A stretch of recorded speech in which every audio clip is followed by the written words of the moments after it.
જો કે આપણે એટલા બધા ફેમસ તો નહીં, પણ ઇન્સ્ટાગ્રામમાં હું વિડીયો બનાવું છું ને યુટ્યુબમાં વિડીયો બનાવું છું. ઇન્સ્ટાગ્રામમાં ઘણા બધા વિડીયો મિલિયનમાં પહોંચેલા છે અને લાખ પર તો મિનિમમ એના વ્યૂ પહોંચી જ જાય છે વહેલા મોડા, બરાબર. એટલે આપણા વિડીયો જોઈને એક આપણો બેન બનાવેલો છે, આપણા પરિચયમાં આવેલો, બરાબર. આપણા મહીસાગર બાજુનો છે, કદાચ નોમે લઈ લઉં, માહી કરીને એમનું નામ છે, બરાબર. મને મોટો ભાઈ મોનો જીવાનો અત્યારે મારા પર એમનો મેસેજ આવ્યો, જો કે મેં એમને રિપ્લાય કોઈ નહીં આપ્યો કે ભાઈ તમારા ઘેર લગ્ન છે, તમે ફેમિલી સાથે આવજો. એટલે ઈચ્છા થઈ હતી કે બેનને હું જવાબ આપી દઉં, પણ એમ થઈ ઈચ્છા કે લાઈવ વિડીયો જ બનાવી દઉં. બેનને મારે એટલું કહેવું હતું કે હું મારા કોઈ ફેમિલી નહીં. જિંદગીમાં ઘણી વખતે એવો સમય આવે ને આપણે કે એ વખતે હું ફેમિલી, હું ભાઈબંધ, હું મિત્રો કે હું સમાજ, આ અનુભવ ત્યારે થાય દરેક વ્યક્તિને વહેલા મોડા એકવાર તો આવો અનુભવ થાય જ અને થવું જ જોવે. ત્યારે એને ખબર પડે ને કે ખરેખર સમાજ આપણો કહેવાય, ફેમિલી આપણી કહેવાય, ભાઈબંધ આપણા કહેવાય કે મિત્રો આપણા કહેવાય. આપણો સારો સમય હોય એટલે આપણે જેને ઓળખતા ના હોય એવા લોકોએ હાગુ ગાડીને ઓળખણ ગાડીને લોબાથી જ આવીને આપણી જોડે સંબંધ બનાવતા હોય. આ તો અમારા હાગા છે, આ તો અમારા કાકા બાપાના, ફઈના, મોમાના, ભણિયાના, આન તે છોકરા છે, બરાબર. ગમે સંબંધ બનાવો, કારણ કે એ વખતે આપણી પરિસ્થિતિ સારી હોય. અને વસ્તુ કડવી હકીકત આજે દુનિયામાં છે કે લોકો આજે તમારા દીવાના નહીં, તમારા સમયના દીવાના છે. આજે કોઈ વ્યક્તિ તમને મન નહીં આવતું પણ તમારા સમયને મન આપે છે. અને આપણે લોકો ભૂલ કરી દઈએ છીએ કે પોતાની જાતના મોટા માની લઈએ છીએ કે ના બી અમે જબરા. 35 વર્ષ થયો મારા, કદાચ 36 રનિંગ છે.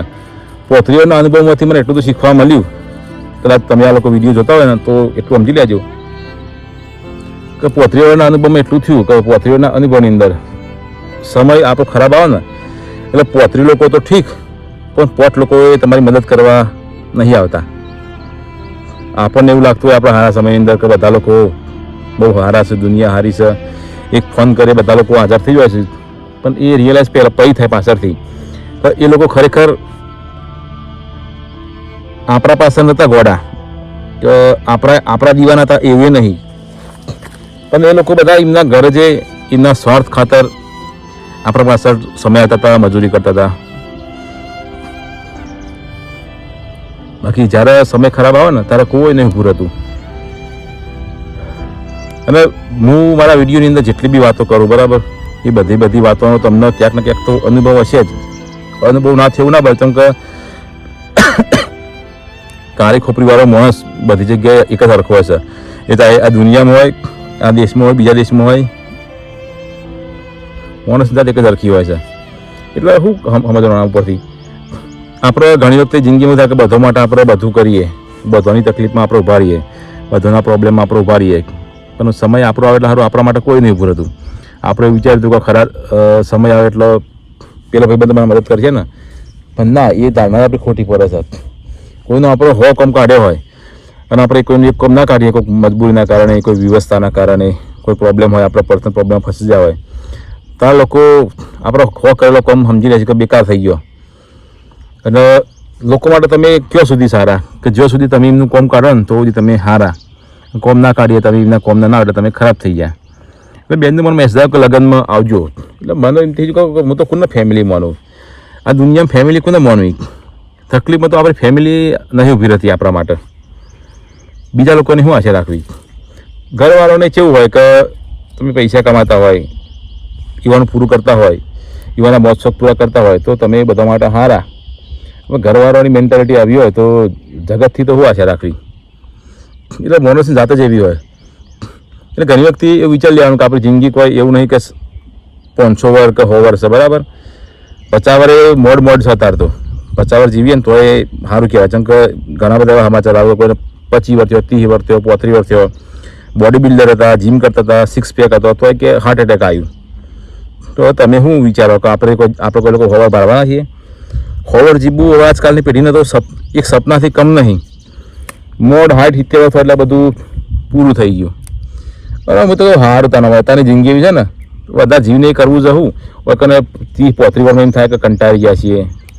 આજ મરણ ઘણી કેવું થાય ખબર જિંદગીમાં કે મોત આપણને સુખદ લાગતું હોય, એમ થાય કે મોત આવે તો સારું. ઘણા બધા લોકો મોતથી બી હોય, પણ જે લોકો આત્મહત્યા કરે ને, હું પર્સનલી એવું માનું છું કે એ લોકો આત્મહત્યા પહેલાં બહુ લડો બચાવે, એકલા બહુ લડતા હોય છે જિંદગી હમું, પરિસ્થિતિ હમું.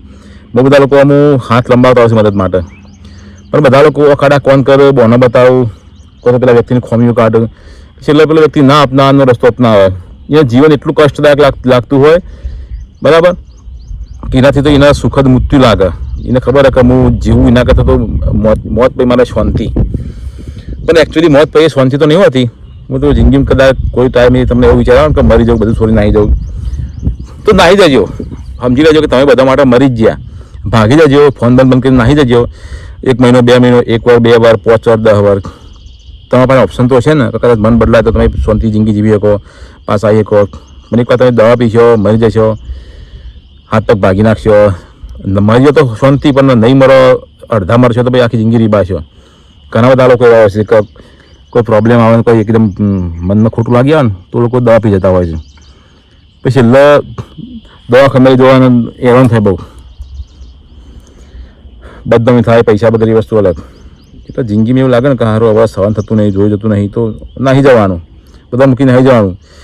કોઈ ના આવે કોઈ ભૂલ હતું નહીં, મને તો એટલી ખબર, કોઈ ના આવે કશું નહીં ભૂલ હતું, તો પછી ખોટું આપણે હેરાન થઈને શું લેવાનું.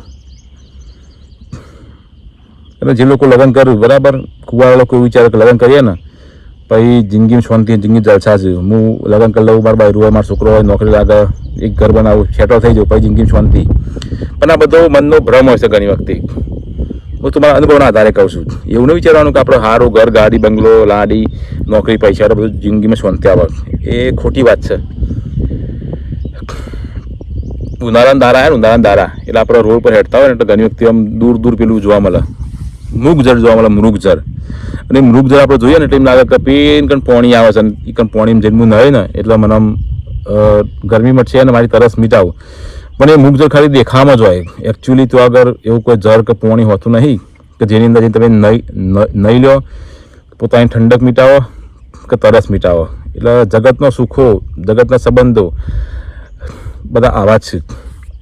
લગ્નનો લાડો નહીં કદાચ ખાધો એ પસ્તાણો, ના ખાધો એ પસ્તાણો, એકવાર ખાઈ લેવાનો. મને ઘણા બધા લોકો એવું કહે છે કે લગ્ન કરે કે ના કરાય. મિતભાઈ કોમ તો ના જ કરાય, પણ તો તને એવું લાગતું હોય કે લગ્ન કરવા જવું, લગ્ન કરવા પછી શાંતિ, તો અનુભવ કરીને જોઈ લે ને. કોઈ વ્યક્તિ કૂવામાં પડ્યો અને તમને બૂમ પાડતો હોય એટલે કે આવતું નહીં, કે મજા નહીં આવતી, તો પછી આપણે એ દલીલ કરીએ કે તું કા કૂવામાં પડ્યો. એટલે પણ ભાઈ મજબૂરીમાં ભૂલથી કૂવામાં પડી ગયો અને મેં એવું વિચાર્યું કે કૂવામાં પડી મને શાંતિ મળશે, પણ તો આયા પછી ખબર પડી હોય તો મગર, હાપ ને ઘણું બધું છે હેરાન કરે છે. અને કૂવામાં પડે એટલે ભાઈ મારા દુનિયા તો હું જોઈ જ નહીં કે એ કૂવાના ડેટકા જે મારા દશા થઈ જાય. ઘણી વખતે લગ્નની આવી જ વસ્તુ હોય છે. એ તો જેને વિડીયો હજુ સુધી જો કોઈ લોકો જોઈ રહ્યા હોય તો જેનો અનુભવ છે એને ખબર જ છે. કોઈને અનુભવ ના કરે તો અનુભવ કરી લો. બીજું તો હું તમને શું કહું, બરાબર. તો આ બેનને મારે એટલી વસ્તુ કહેવી હતી કે દુનિયામાં હું નહીં કોઈને મારું ફેમિલી માનતો, નહીં કોઈને મારા પોતાના માનતો. કારણ કે એક સમય એવો આવે ને એટલે વખતે પોતાના સિવાય કોઈ પોતાનું હોતું નહીં. ના પોતાનો ઘરવાળો, પોતાનો છોકરો, પોતાનો મા બાપ, પોતે જ પોતાના બનીને ફરવું પડતું હોય છે. આપણે પડી જઈએ એટલે કોઈ આપણને ઊભા કરવા નહીં આવતું, તમારે પોતે જ પોતાને ઊભા કરવું પડે છે. બાકી તો પછી વિચાર લેજો કેવું. આ તો અનુભવની વાત કરી.